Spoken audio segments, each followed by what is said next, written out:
పిఠాపురంలో పవన్ కళ్యాణ్కు ఈ ఎన్నికలు చాలా కీలకమైనవని చెప్పొచ్చు. ఎందుకంటే ఈసారి ఓడిపోతే ఆయన రాజకీయం సన్యాసం తీసుకోవాల్సిందే. ఎందుకంటే వరుసగా ఇది ముచ్చటగా మూడోసారి అవుతుంది ఓడిపోతే. కాబట్టి ఖచ్చితంగా తాడోపేడో తేల్చుకోవాలని పవన్ కళ్యాణ్ కూడా ఉన్నారు. కాకపోతే పిఠాపురంలోనే ఎందుకు పోటీ చేస్తున్నారంటే అందరికీ తెలిసిందే, ఆయన స్వచ్ఛమైన రాజకీయాలు నమ్ముకుంటే గెలవలేమనుకొని కుల రాజకీయాల వైపు దిగారు. కాపు ఓట్లు ఎక్కువగా ఉన్న పిఠాపురంలో ఆయన పోటీకి ఎస్ఐ అంటున్నారు.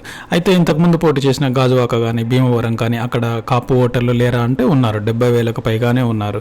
మరి ఎందుకు గెలవలేదు అంటే ఖచ్చితంగా పవన్ కళ్యాణ్కి ఓటర్లకి ఎక్కడో లింక్ తెగిపోయింది. స్థానిక నాయకులతో పరిచయం లేకపోవడం కూడా ఆయనకి ఒక మైనస్ అని చెప్పొచ్చు. మరి పిఠాపురంలో గెలుస్తాడా అంటే ఇక్కడ 90,000 అటు ఇటుగా 1,00,000 ఓట్లు ఉన్నాయి అని చెప్పేసి పవన్ కళ్యాణ్ సర్వే చేసుకొని మరి ఇక్కడ గెలుస్తానని చెప్పేసి కాపు ఓటర్ల మీదనే, అంటే కాపు కులం మీదనే ఆయన ఆధారపడ్డారు పరోక్షంగా అని చెప్పొచ్చు. ఇక అభిమానులు ఎలాగో ఉంటారు, తనను అభిమానించేవారు ఉంటారు. దానికి తోడు టీడీపీతో పొత్తు ఉంది. కాకపోతే టీడీపీతో పొత్తున కానీ స్థానిక నేత వర్మ ఏమాత్రం సహాయపడతారనేది కీలకంగా మారింది. ఆయన సహాయపడకపోయినా పర్వాలేదు, కానీ వ్యతిరేకంగా పనిచేస్తే మాత్రం ఖచ్చితంగా పవన్ కళ్యాణ్ ఓడిపోతారు. ఒకవేళ ఓడిపోతే మాత్రం ఆయన ఇక రాజకీయాలు మానేసి సినిమాలు చేసుకోవాల్సిందే. ఒకవేళ ఇంకా నేను గెలిచే వరకు రాజకీయాలు చేస్తానంటే అది వేరే విషయం. అయితే ఇప్పుడు పవన్ కళ్యాణ్ ఓడించేందుకు జగన్ కూడా చాలా కసిగా ఉన్నారు. ఎందుకంటే ఖచ్చితంగా పవన్ కళ్యాణ్ అసెంబ్లీలోకి అడుగు పెట్టనివ్వద్దు అనేది జగన్ యొక్క ఆలోచన. ఇంతకుముందే ఆపరేషన్ మంగళగిరి చేపట్టారు, ఆపరేషన్ కుప్పం కూడా చేపట్టారు. అక్కడ కూడా ఖచ్చితంగా చంద్రబాబు నాయుడిని, లోకేష్ని ఓడించాలనుకుంటున్నారు. ఇక పవన్ కళ్యాణ్ కూడా ఓడించాలనేది జగన్ యొక్క వ్యూహం. కాకపోతే ఏంటంటే కుప్పంలో చంద్రబాబు నాయుడిని ఓడగొట్టడం అంత ఈజీ కాదు. మంగళగిరిలో అయితే ఆల్రెడీ ఓడగొట్టారు.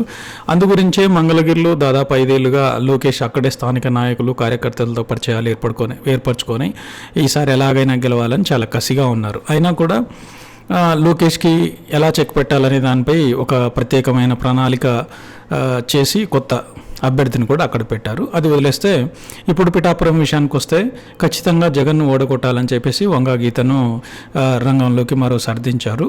అయితే వంగా గీత మాత్రమే సరిపోదు పవన్ కళ్యాణ్ ఓడించాలి అంటే అని చెప్పేసి ఏకంగా కాపు నేత ముద్రగడ పద్మనాభంతో వైసీపీకి ఓట్లు పడేలా చేస్తున్నారు. అంటే కాపు ఓట్లని బలంగా చీల్చాలనేది జగన్ యొక్క ప్లాన్.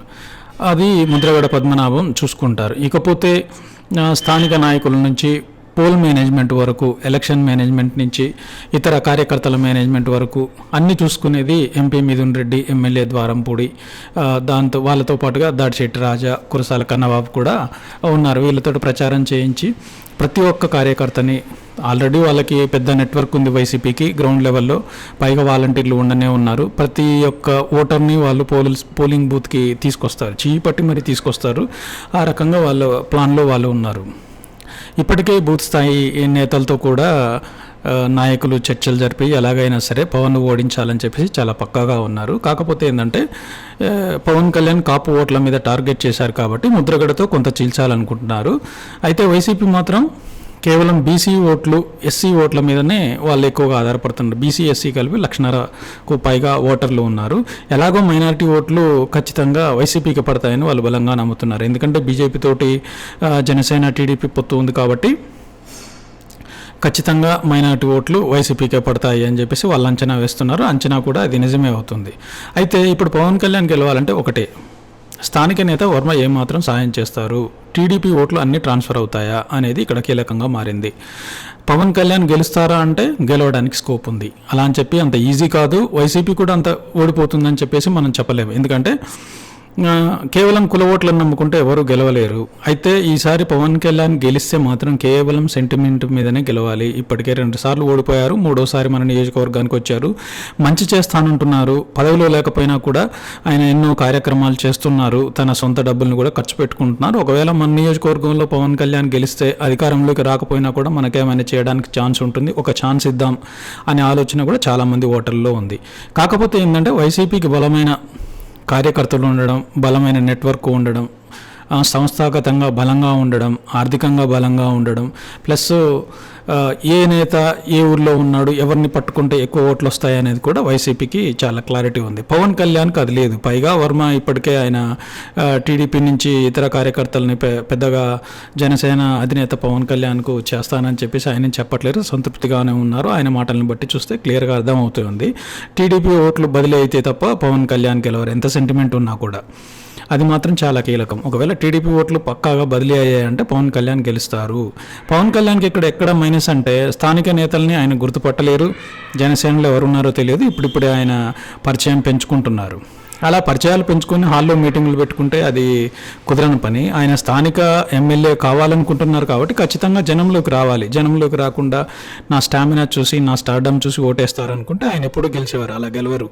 ఏపీ ప్రజలు చాలా తెలివైన వాళ్ళు. తమ నాయకుడు ఎవరో తమతోటే ఉంటారా, అందుబాటులో ఉంటారా అనేది కూడా ఆలోచిస్తారు. పవన్ కళ్యాణ్ అలా ఆలోచిస్తే తప్ప ఆయన గెలిచే ప్రసక్తే లేదు. ఆయన జనంలోకి రాకుండా నేను మీటింగ్లు పెడతాను, కారులో తిరుగుతానంటే అలా కాదు. వీధి వీధి తిరగాలి, తలుపు తలుపు తిరగాలి, డోర్ టు డోర్ ఎంతవరకు వీలైతే అంతవరకు తిరిగితే తప్ప పవన్ కళ్యాణ్ గెలవడానికి ఛాన్స్ లేదు. ఆయన ఇతర నాయకుల కోసం, టీడీపీ కోసం ప్రచారం చేస్తాం అనుకుంటే ఎప్పుడో ఒకసారి చేయొచ్చు, కానీ ముందు ఆయన గ్రౌండ్ లెవెల్కి వెళ్ళాలి. కనీసం door to door, village to village తిరగలేకపోయినా కూడా ఖచ్చితంగా పెద్ద పెద్ద గ్రామాల్లో ఆయన తిరగాలి, కొన్ని ప్రాంతాలు పర్యటించాలి, కార్యకర్తలు ప్రజలతోటి మమేకం అవ్వాలి, మాట్లాడాలి. అప్పుడే స్థానిక ప్రజలకు నమ్మకం కలుగుతుంది.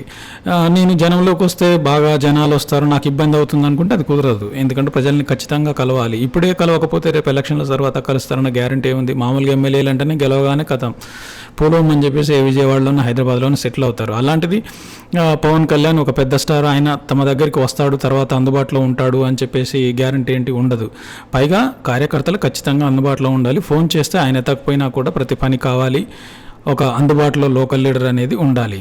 ఆయనకి ఇప్పటికే లోకల్ లీడర్లతోటి పరిచయాలు లేవు కాబట్టి గెలవడానికి మాత్రం అపసోపాలు పడాల్సిందే. గెలుస్తాడా అంటే గెలవడానికి ఛాన్స్ ఉంది. అది కూడా కేవలం పవన్ కళ్యాణ్ని ఒకసారి గెలిపించి చూద్దాం, ఛాన్స్ ఇచ్చి చూద్దాం అంటే తప్ప పవన్ కళ్యాణ్ గెలిచే ప్రసక్తి లేదు. ఎందుకంటే అధికార వైసీపీకి వచ్చేసి ధన బలం ఉంది, అధికార బలం ఉంది, అన్ని రకాలుగా వాళ్ళకి ఉంది. ఇంకోటి ఏంటంటే కాపు నేతల్ని, మాజీ నేతల్ని, ఇంతకుముందు జనసేన నుంచి పోటీ చేసిన నాయకులు అందరినీ తీసుకొని చాలా పక్కాగా ప్లాన్ చేశారు జగన్. కాకపోతే ఒకవేళ గెలిపిస్తే మాత్రం పవన్ కళ్యాణ్ సెంటిమెంట్ గెలిపించాలి, ఒక ఛాన్స్ ఇద్దాము అని చెప్పేసి. లేదంటే మాత్రం పవన్ కళ్యాణ్కు కష్టమే.